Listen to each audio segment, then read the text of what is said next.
भागलपुर के काजवली चक में 3 मार्च की रात हुए भीषण धमाके के बाद विध्वंसक विस्फोटों की तस्करी के चौंकाने वाली जानकारी बाहर आने लगी है।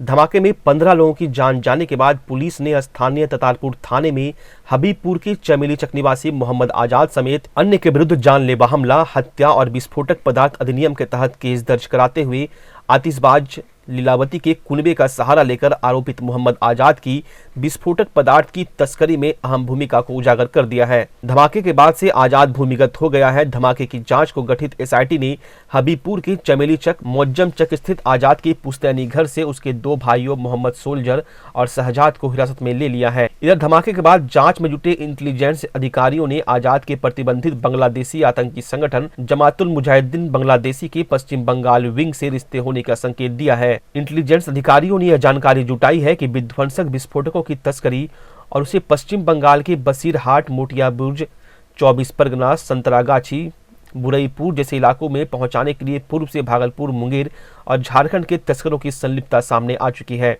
आजाद की सरपरस्ती में परंपरागत पटाखे के कारोबार से कभी नाता रखने वाले काजवली चक के शंकर मंडल महेंद्र मंडल की मौत के बाद लीलावती और उनके कुनबे की मदद से झारखंड में चोरी छिपे विध्वंसक विस्फोटक मंगाने का सिलसिला आजाद की सरपरस्ती में शुरू किया गया।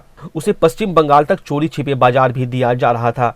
इसी कारण ग्रिल कारखाने की आड़ लेकर लीलावती के कुनबे से जमीन मकान की रजिस्ट्री कराने के बाद भी इस जयराम धंधे पर पर्दा डालते हुए उसके कुनबे को आजाद काजवाली चक में ही बसाए रखा। अचानक हुए भीषण धमाके ने विध्वंसक विस्फोटक पदार्थों की तस्करी का अंदर ही अंदर चल रहे तगड़े नेटवर्क के उजागर होने पर भी भागलपुर पुलिस ही नहीं, सुरक्षा एजेंसी भी चौंक गई है। कोलकाता में हालांकि भागलपुर के जमील और शकूर की 22 दिसंबर 2021 को हुई गिरफ्तारी के बाद सुरक्षा एजेंसी को उसके भागलपुर, मुंगेर और झारखंड कनेक्शन को लेकर साक्ष्य मिले थे, लेकिन तब भागलपुर की दागी आतिशबाजों की सक्रियता को लेकर भागलपुर पहुंची कोलकाता एसटीएफ की टीम ने तब भागलपुर के मुजाहिदपुर, हबीबपुर और ततारपुर पुलिस से संपर्क साधा था, लेकिन जांच आगे नहीं बढ़ सकी और मोहम्मद आजाद की भूमिका उजागर नहीं हुई थी। अब मामले में केस दर्ज होते ही सुरक्षा एजेंसियां सतर्क होकर आजाद के तगड़े नेटवर्क का पर्दाफाश करने में जुट गई हैं। प्रारंभिक जांच में यह बात सामने आ रही है कि ग्रिल बनाने के कारोबार की आड़ लेने वाले आजाद की सरपरस्ती में ही पेशेवर झारखंड के दुमका, बोकारो और धनबाद से विस्फोटकों को मंगाकर उसे काजवाली चक में डंप कर उसे भागलपुर से सड़क मार्ग से पश्चिम बंगाल पहुंचाया करता था। लीलावती और उसका कुनबा आजाद की सरपरस्ती में ही काजवाली चक में रहते हुए विध्वंसक विस्फोटकों की तस्करी को अंजाम दे रहा था। इंटेलिजेंस एजेंसी की माने तो इसके लिए लेनदेन में बिटकॉइन का इस्तेमाल किया जाता था।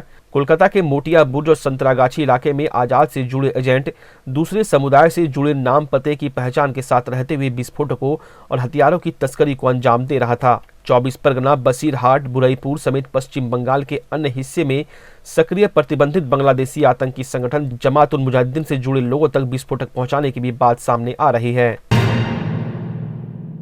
भागलपुर के काजवली चक धमाके की जांच एटीएस कर रही है। घटनास्थल से बम निरोधक दस्ता और एफएसएल की टीम ने सैंपल लेकर जांच के लिए भेजा है। वहीं मामले के उद्भेदन के लिए देर रात पुलिस कप्तान बाबूराम के नेतृत्व में स्थानीय पुलिस और एसआईटी की टीम ने काजवली चक मोहल्ले के कई घरों में छापेमारी की। तकरीबन 3 घंटे तक चली छापेमारी में स्थानीय पुलिस और एसआईटी की टीम ने घटनास्थल से महज 20 मीटर की दूरी से अशोक मंडल और उसके बहनोई धनंजय मंडल के घर से भारी मात्रा में बम बनाने का सामान और विस्फोटक पदार्थ बरामद किया है। पुलिस ने दोनों के घर से 3 अलग अलग प्रकार के बारूद, चूना, कील सहित बम बनाने में उपयोग होने वाला पतला रस्सी, रंगीन मिट्टी और प्रेशर कुकर भी बरामद किया है। देर रात जब पुलिस ने अशोक मंडल और उसके बहनोई धनंजय मंडल के घर में छापेमारी की तो घर में ताला लगा था और घर में एक भी सदस्य नहीं था। हालांकि इस दौरान पुलिस ने एक व्यक्ति को हिरासत में लेकर पूछताछ कर उसे छोड़ दिया।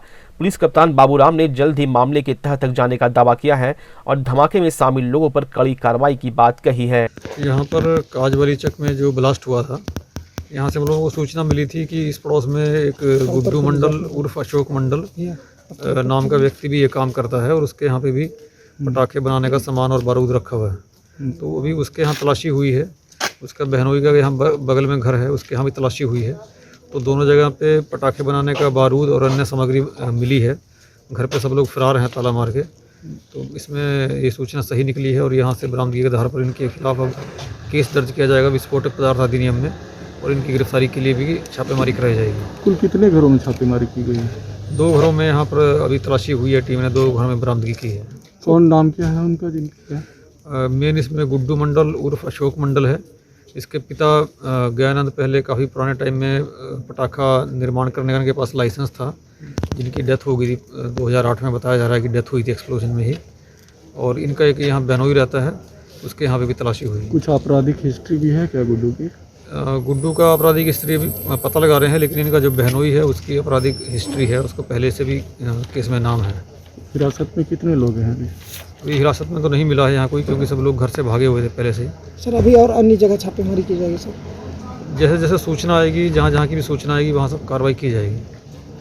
क्या लगता है सर कि इसका जो है पुलिस की जो कदम है वो सफलता की ओर इस मामले को लेकर आगे बढ़ रही है? तो इस मामले में जितने भी जो भी नेटवर्क है यहाँ माल सप्लाई करने वाला, या फिर आगे जहाँ ये लोग बना के देते हैं, या फिर शहर में अगर और भी कुछ ऐसे लोग हैं जो अपने यहाँ अवैध रूप से पटाखा बनाते हैं, ऐसे सब लोगों की जानकारी इकट्ठा की जा रही है। सब लोगों के विरुद्ध कार्रवाई जारी रहेगी। छापेमारी में किनको लगा, कौन सी टीम थी? इसमें जिला पुलिस के साथ में BDS की टीम लगी हुई है, डॉग स्क्वाड लगा हुआ है। भागलपुर के सुल्तानगंज के बाईपास रोड स्थित भारतीय नर्सिंग होम में डॉक्टरों के द्वारा इलाज में लापरवाही से मौत होने का आरोप लगाते हुए मृतक के परिजनों ने जमकर बवाल काटा और निजी नर्सिंग होम के संचालक से मुआवजा दिए जाने की बात की। परिजनों ने बताया कि मोहम्मद निजाम का तबीयत खराब होने पर इलाज के लिए भारतीय नर्सिंग होम के संचालक मोहम्मद कुंदन भाई पटेल से इलाज कराया जा रहा था। चिकित्सक और निजी अस्पताल प्रबंधन की लापरवाही के कारण मोहम्मद निजाम की मौत हो गई, जिसके बाद मृतक के परिजन और स्थानीय ग्रामीण भारतीय नर्सिंग होम पहुंचकर जमकर हंगामा करने लगे। लोगों को हंगामा करता देख डॉक्टर कुंदन भाई पटेल और अस्पताल के सभी स्वास्थ्यकर्मी नर्सिंग होम छोड़कर फरार हो गए। हंगामे की जानकारी मिलते ही सुल्तानगंज थाना पुलिस मौके पर पहुंची और लोगों को उचित कार्रवाई का भरोसा दिलाते हुए समझा बुझाकर मामला शांत कराया। ततारपुर के काजवलीचक वार्ड नंबर 19 में बम ब्लास्ट से आहत हुए परिवार के कई लोगों की मृत्यु हो गई। कई लोग इलाज कराने के लिए अस्पताल में भर्ती है, परंतु इस पर प्रशासन कुछ भी ध्यान नहीं दे रही है। ना तो उनके परिजन के पास सर छुपाने के लिए आसियाना है, ना ही खाने के लिए अनाज। उस पर से जो क्षतिग्रस्त मकान है उसे भी तोड़ने की कवायद शुरू हो गई। जी हुई SDPO, अंचलाधिकारी और प्रशासन मकान तोड़ने वाली टीम के साथ वहां पहुंची। परिजनों का गुस्सा फूटा और वो मकान तोड़ने के लिए रोक लगाते दिखे। वहीं मकान तोड़ने के पहले मुआवजे की मांग करते दिखे। उन्होंने प्रशासन से कहा कि आखिर हम कहां जाएं? जो कमाने वाले थे वो तो चले गए, अब हम दर दर की ठोकरें खा रहे हैं। प्रशासन इस पर कोई ठोस कदम क्यों नहीं उठा रही? SDPO, अंचलाधिकारी और प्रशासन कोतवाली इंस्पेक्टर ने सभी लोगों को समझाने की कोशिश की। भागलपुर विस्फोट में 14 लोगों की मौत के बाद शनिवार की देर शाम सिलीगुड़ी में आयशा मंसूर की मौत हो गई। इस संबंध में परिजनों ने बताया कि भागलपुर के एक निजी अस्पताल में इलाजरत आयशा मंसूर को उसके परिजन बेहतर इलाज के लिए सिलीगुड़ी ले गए थे, लेकिन सिलीगुड़ी में शाम 4 बजे उनका इलाज शुरू हुआ और 5 बजे के करीब उनकी मौत हो गई। परिजनों की माने तो रविवार को दोपहर में 1 बजे के करीब सिलीगुड़ी से भागलपुर के लिए निकलेंगे। वहीं लगभग 6 बजे आयशा का शव लेकर परिजन भागलपुर पहुंचेंगे। भागलपुर में हुए विस्फोट के मामले में गठित SIT की टीम ने घटनास्थल और विभिन्न जगहों पर फेंके गए मलबों की जांच में कुछ पटाखा और सुतली के अवशेष को बरामद किया है। वहीं इस बारे में SSP बाबूराम ने बताया कि इसकी सूची तैयार कर आगे की कार्रवाई की जा रही है। दूसरी ओर ब्लास्ट के बाद निगम द्वारा ग्लोकल के पास फेंके गए मलबे से शनिवार की शाम एक व्यक्ति के शरीर का छत विछत आधा भाग मिला। SSP की माने तो घटनास्थल से महेंद्र मंडल के शव के शरीर का छत विछत अंग मिला है, जिन्हें पोस्टमार्टम कराकर अंतिम संस्कार कराया जाएगा। मलबे से मिले अंग के संबंध में महेंद्र मंडल के परिजनों की पहचान के पश्चात अग्रतर वैधानिक कार्रवाई की जा रही है। भागलपुर के तातारपुर स्थित काजवलीचक में हुए धमाके में बम बनाने वाली लीलावती देवी की बेकसूर पड़ोसी मनोज शाह ने अपने भाई भतीजा के साथ अपना घर खो दिया है। मनोज शाह के घर का लगभग हिस्सा जमींदोज हो चुका है। इससे परिवार के दर्जन भर लोग पड़ोस के मकान में शरण लिए हुए हैं। जिला प्रशासन ने ना तो उनके रहने और ना खाने पीने की व्यवस्था की। छोटा बच्चा समेत पूरा परिवार भूखा था। उन लोगों के भूखे रहने की सूचना पर डिप्टी मेयर राजेश वर्मा ने आज भोजन की व्यवस्था की। साथ ही राजेश वर्मा ने कहा कि जब तक जिला प्रशासन पीड़ित परिवार के लिए कोई व्यवस्था नहीं करती, तब तक पीड़ित परिवार के सभी लोगों के लिए हर रोज 3 समय की भोजन की व्यवस्था वो कर रहे हैं। जिला प्रशासन से मुआवजे की भी मांग करते हैं। वहीं अपने भाई और भतीजा को खोने वाले मनोज शाह ने कहा कि जिला प्रशासन ने उनके लिए किसी भी चीज की व्यवस्था नहीं की है और ना ही मुआवजे को लेकर बात की है। आज राजेश वर्मा की तरफ से खाने की व्यवस्था मिला है। अब बड़ा सवाल यह उठता है कि जब प्रधानमंत्री नरेंद्र मोदी ने इस मामले में संज्ञान लिया तो जिला प्रशासन और बिहार सरकार पीड़ितों को मुआवजे के लिए कोई ठोस कदम क्यों नहीं उठा रही है। तब से जो है मेरे प्रीति की दीदी वो जो है हमें खाना खिला रहे थे और आज थोड़ा उनका तबीयत जो खराब हो गई और फिर उनके बाद जो है हम लोग आज भूखे थे। तो आज राशि राजेश वर्मा जी आए और वो जो है हमें आश्वासन दिए और हमें खाना दिए और हर तरह से जो है संभव और मदद देने की जो है सहयोग किए। और जिला प्रशासन की तरफ से जो है हमें अभी तक कोई पूछने नहीं आया, 2 दिन से नहीं पूछ रहा है, नहीं कोई हमको बता रहा है, नहीं कोई मतलब कि मेरे बाल बच्चे समझ के जो है पड़े हुए हैं, उनसे जो है कोई भी दुखद है कि इतनी बड़ी घटना घटी, देश के प्रधानमंत्री और मुख्यमंत्री तक जो है इस चीज पर संज्ञान ले रहे हैं और जिला प्रशासन को इतनी सी भी फिक्र नहीं कि जिनके अगल बगल वाले जिनका घर अभी सील कर दिया गया है, जिनको घर से बाहर निकाल दिया गया, क्या जिला प्रशासन ने एक बार भी या किसी पदाधिकारी ने एक बार भी इनसे भोजन के बारे में जानकारी ली? क्या स्थानीय यहाँ के निवासी सुनील जी ने मुझे इस बात की जानकारी अभी आधा घंटा पहले दी कि लोग जो है खाने के लिए इनके पास कुछ नहीं है, तब हम लोगों ने खाने का उपलब्ध कराया है और जिला प्रशासन जब तक नहीं देगा तो जिला प्रशासन इस भ्रम से दूर हो जाए कि आपके खाने नहीं देने से यहाँ शहर में लोगों के अंदर मानवता खत्म हो चुकी है। हम लोग जब तक यहाँ पर उनको समुचित व्यवस्था नहीं होगी तब तक हम लोग पूरी व्यवस्था यहाँ पर सुनिश्चित कराएंगे, हम लोगों ने इनको आश्वस्त किया। भागलपुर के सुल्तानगंज के दुधेला बैकटपुर गांव में काली मंदिर प्रांगण में शिवलिंग मंदिर के पास स्थित संगमरमर से बने नंदी बैल का श्रद्धालुओं के द्वारा चढ़ाए जाने वाले गंगा जल और दूध पीने की घटना की जानकारी मिलते ही मंदिर परिसर में बड़ी संख्या में भक्तों के पहुंचने का सिलसिला जारी है और पूरे गांव का माहौल भक्तिमय हो गया है। आसपास के इलाकों से मंदिर पहुंच रहे शिव भक्त नंदी बैल को दूध और गंगा जल पिलाकर मन्नतें मांग रहे हैं। इस दौरान ग्रामीण रंजीत शाह ने बताया कि शिव मंदिर में बने संगमरमर का नंदी बैल गंगा जल व दूध पी रहा है। इसके लिए गांव सहित शहर के लोग इसे देखने और गंगा जल एवं दूध पिलाने के लिए पहुंच रहे हैं। वहीं उत्साहित श्रद्धालु से भगवान भोलेनाथ की महिमा बताते हुए पूरे भक्तिभाव से पूजा अर्चना करते दिखे। बाबा दुधेश्वर नाथ महादेव जो काली स्थान के प्रांगण में यह स्थित है, वार्ड नंबर 18 में। हाँ, तो यहाँ पे एक आदमी आया पहले बच्ची पूजा करने के लिए, तो जल दिया बाबा नंदी महाराज को, तो वह जल चम्मच से सूख गया। तो फिर लोगों का धीरे धीरे बढ़ते गया और अभी भी जल पी रहा है, लेकिन जब जब बाबा को प्यास कम हो जाता है तो नहीं पीता है। सभी भक्तों का जल नहीं स्वीकार कर रहा है, फिर जो अच्छे सच्चे हृदय से बाबा को जल दे रहे हैं उसका जल वो ले रहे हैं। भागलपुर के बड़ी खंजरपुर भारत माता चौक के समीप खिरनी घाट रोड में निःशुल्क स्वास्थ्य जांच एवं दवा वितरण शिविर लगाया गया। चिकित्सा शिविर में हृदय रोग, स्त्री व प्रसूति रोग, शिशु रोग एवं दंत रोग, हड्डी रोग, नेत्र रोग, जनरल फिजिशियन के अलावा सामान्य बीमारियों के इलाज को लेकर संबंधित चिकित्सक मौजूद थे। शिविर का उद्घाटन युवा समाज सेवी विजय कुमार यादव एवं भागलपुर के गण्यमान्य डॉक्टरों के द्वारा संयुक्त रूप से दीप प्रज्वलित कर एवं बुके देकर किया गया। इस दौरान इलाज कराने आए लोगों का ब्लड जांच, ब्लड प्रेशर, पल्स, वजन माप कर डॉक्टरों ने संबंधित इलाज किया। इलाज कराने के लिए आए लोगों में काफी खुशी देखने को मिल रही है। इस दौरान करीब 1200 मरीजों को निःशुल्क स्वास्थ्य जांच के साथ निःशुल्क दवा भी वितरण किया गया। आयोजनकर्ता युवा समाज सेवी विजय यादव ने बताया कि गरीब व असहायों की निस्वार्थ सेवा के लिए लगातार निःशुल्क चिकित्सा शिविर लगाया जा रहा है। जिले एवं बाहर के विशेषज्ञ चिकित्सकों के द्वारा शिविर में आए मरीजों को निःशुल्क स्वास्थ्य जाँच के साथ साथ दवाओं का भी निःशुल्क वितरण किया गया। इसके लिए सुबह 8 बजे से रजिस्ट्रेशन की प्रक्रिया शुरू कर दी गई थी और दिन के 4 बजे तक चिकित्सकों ने मरीजों के स्वास्थ्य की जाँच की। मौके पर आबिद रशीद, मिट्ठू कुमार, माना शुक्ला, अमित यादव, प्रिंस यादव, हिमांशु कुमार, सीताराम यादव, आलोक शाह समेत अन्य लोगों का सहयोग रहा। भागलपुर के अलीगंज स्थित मड़वा स्थान में शाम से ही भक्तों की भीड़ उमड़ पड़ी। दरअसल यहां पर नंदी के दूध पीने की घटना ग्रामीणों के द्वारा बताई गई, जिसके बाद सैकड़ों की संख्या में ग्रामीण नंदी को दूध पिलाने के लिए मंदिर पहुंचकर दूध पिला रहे हैं। पत्थर के बने नंदी के मुख के पास दूध से भरा कटोरा और चम्मच ले जाने पर सारा दूध खत्म हो जा रहा है, जिसको लेकर लोग नंदी को दूध पिलाने के लिए उमड़ पड़े हैं। ग्रामीण इसे भगवान की कृपा मान रहे हैं। वहीं नंदी को दूध पिलाने का सिलसिला लगातार जारी है। भागलपुर के खरीक थाना क्षेत्र के चोरहर गांव में किसी बड़ी घटना को अंजाम देने की मंशा से जुटे अपराधियों में एक को पुलिस ने रविवार देर शाम छापेमारी के दौरान गिरफ्तार कर लिया। गिरफ्तार अपराधी सीताराम सिंह इसी गांव के रहने वाले हैं। उसके पास से पुलिस ने कट्टा और 9 गोली बरामद किया है। एसडीपीओ दिलीप कुमार ने खरीक थाना में प्रेस वार्ता कर बताया कि सूचना मिली थी कि चोरहर गांव के कुछ अपराधी किसी घटना को अंजाम देने के लिए जुटे हैं। इसके बाद एक पुलिस टीम गठित कर छापेमारी का निर्देश दिया गया। खरीक थानाध्यक्ष के नेतृत्व में पुलिस टीम चोरहर गांव पहुंची और चारों ओर से घेराबंदी कर ली। पुलिस को देखकर अपराधी भागने लगे, लेकिन जवानों ने सीताराम सिंह को पकड़ लिया। वही अंधेरा का फायदा उठाकर 3 अपराधी भागने में सफल रहे। एसडीपीओ ने बताया कि सीताराम का आपराधिक इतिहास भी रहा है, वो पहले भी जेल जा चुका है। नौगछिया के एसपी ने मासिक अपराध गोष्ठी में अपराध नियंत्रण और शराबबंदी को लेकर सभी थानाध्यक्ष एवं पुलिस पदाधिकारियों को आवश्यक दिशा निर्देश दिए।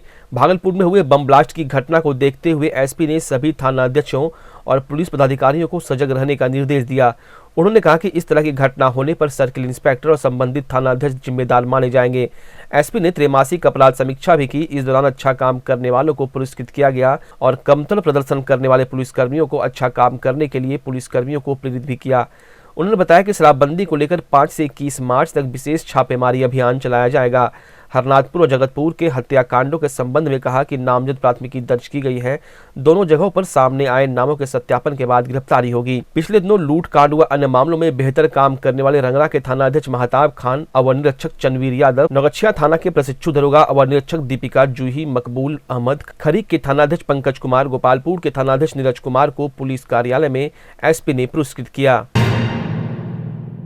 आपदा जोखिम न्यूनीकरण एवं प्रबंधन पर रोकथाम के लिए जन जागरूकता फैलाने को लेकर 1 दिवसीय कार्यशाला का आयोजन बड़ी खंजरपुर स्थित अग्नि संभाल भागलपुर परिसर में किया गया। इस कार्यक्रम में आग लगने के बाद कैसे बचाव करें और आग को बुझाने के बारे में जानकारी दी गई। कार्यक्रम में गैस सिलेंडर, बिजली से लगने वाले आग के अलावे अन्य कारणों से लगने वाले आग से बचाव व रोकथाम की जानकारी दी गई। लोगों को मॉक ड्रिल के द्वारा आगजनी से रोकथाम को लेकर जागरूक किया गया। कार्यक्रम में डिप्टी मेयर राजेश वर्मा, अग्निशमन विभाग के जिला समादेष्टा सह अग्निशमन पदाधिकारी त्रिलोकीनाथ झा, अग्निशमन भागलपुर पदाधिकारी विनय प्रसाद सिंह, अग्निशमन कहलगांव पदाधिकारी विजय कुमार प्रेमी, अग्निशमन नौगछिया पदाधिकारी रंजन कुमार सिंह के अलावा जीविका दीदी, गैस एजेंसी के मालिक व पेट्रोल पंप के मालिक उपस्थित थे। पीस सेंटर परिधि के द्वारा कला केंद्र भागलपुर में महिला कविता गोष्ठी आवाज आधी आबादी की का आयोजन अलका की अध्यक्षता में हुआ। कविता गोष्ठी का संचालन करते हुए संगीता ने कहा कि पीस सेंटर परिधि द्वारा वैज्ञानिक सोच से महिला समता कार्यक्रम चल रहा है, जिसका समापन 8 मार्च को अंतर्राष्ट्रीय महिला दिवस के दिन महिला चौपाल से होगा। आज भी महिलाओं को बोलने का और खुद को अभिव्यक्त करने का बहुत ही कम अवसर प्राप्त होता है। संस्कार के नाम पर हमें यही सिखाया जाता है कि हम कम बोले, चुप रहे। अगर हम बोल ना पाए तो हम कविता या गीत के माध्यम से अपनी अभिव्यक्ति जरूर करें। कविता गोष्ठी में पिंकी मिश्रा, कहलगांव से आई कवित्री सोनू कल्याणी, नव कवित्री संजना कुमारी, सुधा के अलावे कई कवित्रियों ने अपने मन की बातों को कविता के माध्यम से रखा। राजस्थान औषधालय प्राइवेट लिमिटेड मुंबई के द्वारा आयोजित डॉक्टर सम्मान समारोह कार्यक्रम का आयोजन भागलपुर के स्थानीय होटल में किया गया। कार्यक्रम में मानव सेवा के क्षेत्र में प्रशंसनीय एवं उल्लेखनीय कार्य करने पर औषधि क्षेत्र के चिकित्सकों को सम्मान स्वरूप मेमोंटो व चादर देकर सम्मानित किया गया।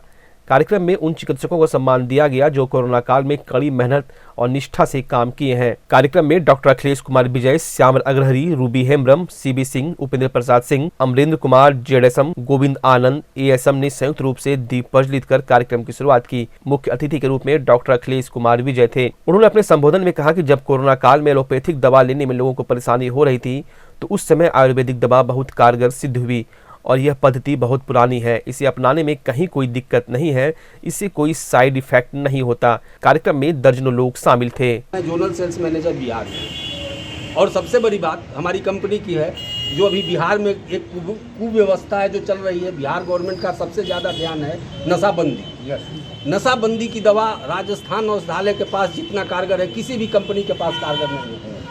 ऑल इंडिया में हमारा 45,000 सेंटर है नशा मुक्ति केंद्र, और तकरीबन हम लोगों ने रिकॉर्डेड 50 लाख पेशेंट को इस दलदल से, 50 लाख फैमिली को इस दलदल से निकाल चुके हैं। अब लक्ष्य यही है कि हमारा लक्ष्य सबसे पहले बिहार में है कि हम नशा मुक्त करें। और ये मेरा नहीं, ये हमारे स्वर्गीय डॉक्टर चुपदार साहब का था, और वो दवा हम लोगों का जो भी डॉक्टर है वो लेता है, उसका कोई साइड इफेक्ट नहीं है।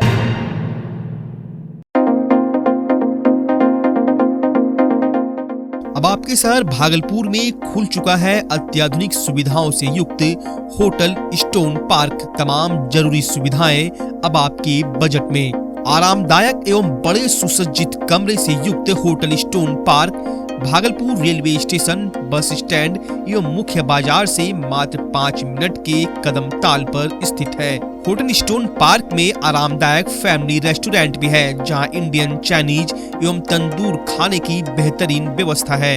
साथ ही होटल स्टोन पार्क में birthday meeting, doctor conference, kitty party, ring ceremony, विवाह समारोह एवं अन्य पार्टियों के आयोजन हेतु बैंक्वेट हॉल भी उपलब्ध है। सभी प्रकार के व्यवसायियों के लिए बजट कमरे उपलब्ध हैं। जानकारी एवं बुकिंग के लिए संपर्क करें 8092635635 एवं 9955441836।